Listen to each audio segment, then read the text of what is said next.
Falcons lose to the Chargers 17-13 after Atlanta's bye week, and we need to have a conversation about who should be the starting quarterback for this team moving forward. This was the worst game from Kirk Cousins, not only this year, I could argue his entire NFL career. And I'm going to say this rarely happens in a team sport with 22 different starters. He single-handedly cost him the game. He really did. 4 interceptions. 1 was a pick 6. Now, let's say Atlanta doesn't score a touchdown that drive, but maybe get a field goal out of it.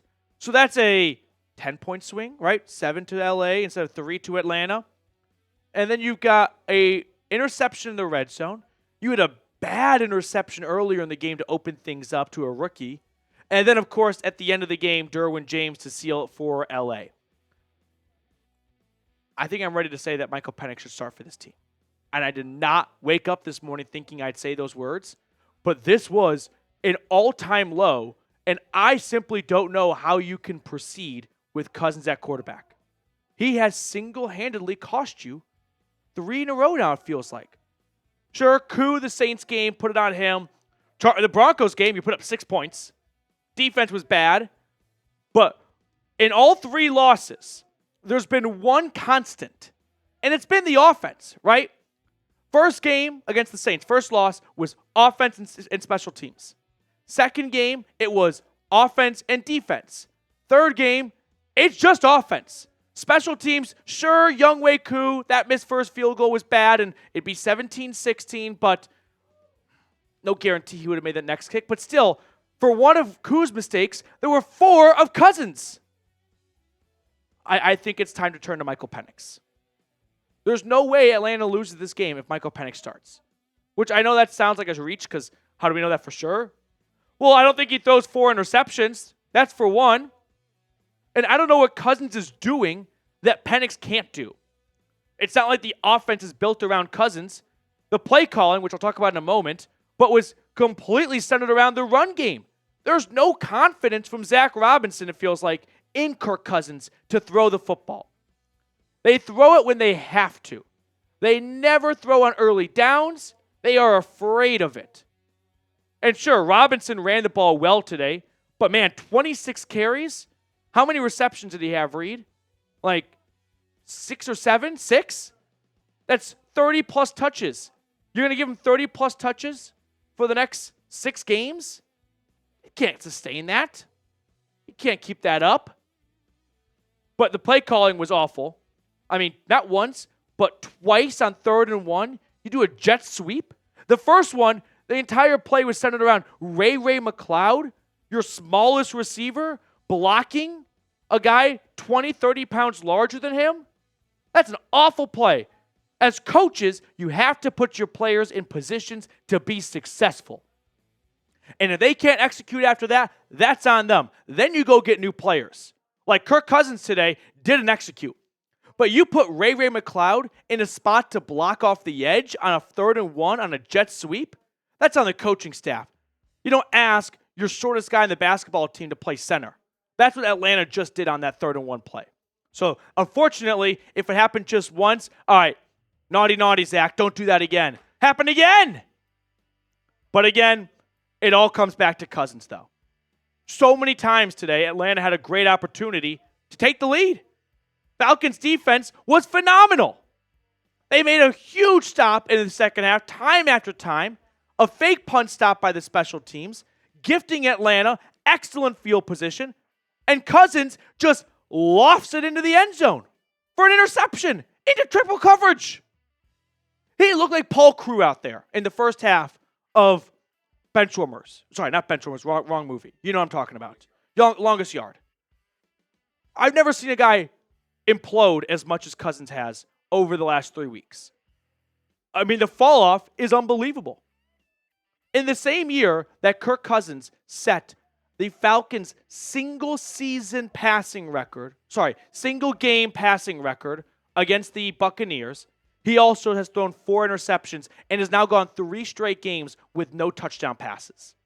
He is losing you games.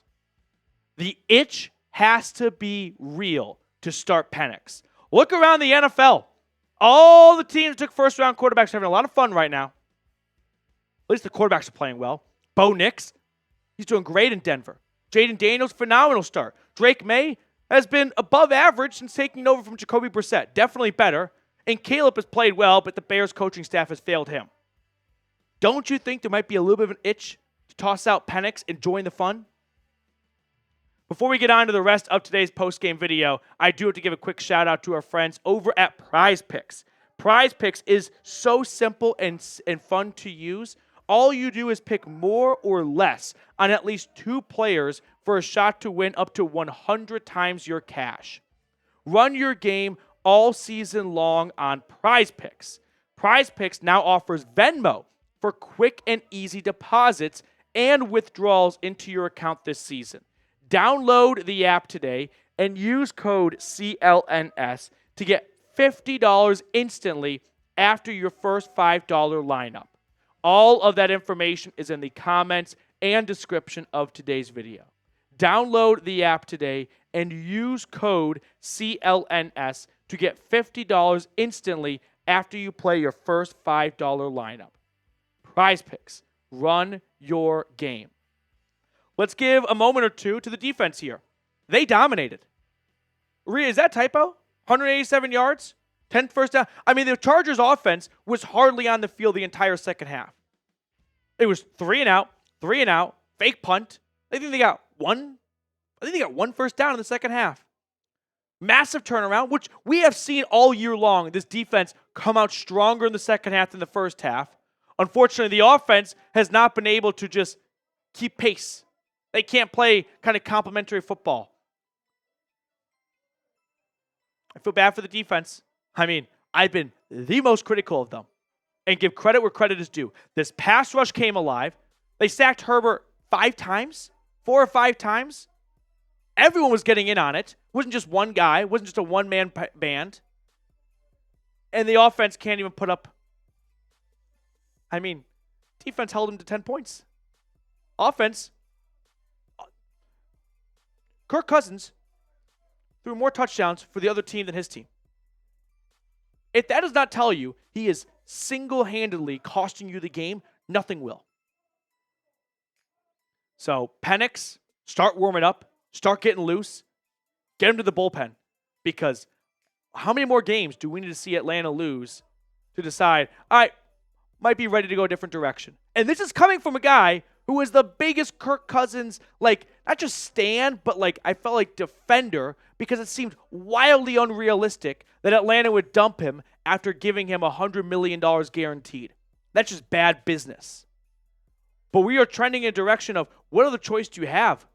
Right now, you are 6-6. Can we peek at the playoff picture? It might not be updated because as I'm filming this, some of the 1 p.m. games are still being played. We kind of call it out like we see it here. You are hanging on by a thread right now.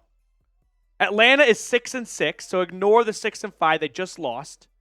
But the Buccaneers, they're a win this afternoon away in Carolina from being tied. Tiebreaker goes to Atlanta, but then it's an even sprint after that the rest of the season. The Vikings on the road, they're giving the Cardinals all they can right now. Then you got some easy games after the Vikings. Raiders, Giants, Commanders, Panthers. But the way this team is playing right now, here's how I see it going. Loss, obviously, to the Chargers. Loss to the Vikings. And then probably go 2-2 in that last stretch. That's an 8-9 team. That team has started off 6-3 and ends the year 8-9. And I feel like what's going to be the death of Raheem Morris is one of 2 things. Not pulling the trigger on going to Michael Penix and not building a good coordinator cast around him. Jimmy Lake's defense, it came alive today, and kudos to them for that. But unfortunately, it might be too little too late after one too many disastrous performances earlier. And Zach Robinson, I kind of feel for him because he's got a quarterback who he doesn't trust, and why should he? He threw 4 interceptions today. But you're also doing yourself no good when you're running jet sweeps on 3rd and 1, and Bijan Robinson averages 5 yards a carry, and he's standing 4 feet behind you. So frustrating to see this team melt the way they have. But they are unfortunately living up to the overall franchise, pedigree of same old Falcons. So make sure to subscribe. We're going to keep you guys informed and try and entertain you at least with this team not doing that for the rest of the year. Hit that sub button down below. Final 17-13. By the way, a couple of thoughts here. Where the hell was Kyle Pitts all day? Like, whose coach's wife did he sleep with? Didn't see him once. Is Troy Anderson healthy, or did he tear his ACL? He's injured. He's healthy. He gets injured. We miss him for a long time. He never goes on IR. He comes back. He's injured immediately. We don't see him for a while. He comes back today. Hardly saw the guy, if at all. So I don't know what's going on with those two guys. But a lot of question marks right now. And you had an opportunity to really kind of turn things around, come out of the bye week, refresh, reset, and you play a Chargers team traveling across the country that just lost on Monday night, and they're missing the bread and butter of their offense, which is J.K. Dobbins, a run-first team, and you let them off the hook, and the defense played their asses off, and the offense scored nearly half the same amount of points for the other team than your own team. That will do it for us on today's show. Appreciate you guys for tuning in, having the courage and bravery to stick around and watch all 4 quarters of that performance today. Enjoy the rest of your Sunday if you're able to, and I'll see you all later.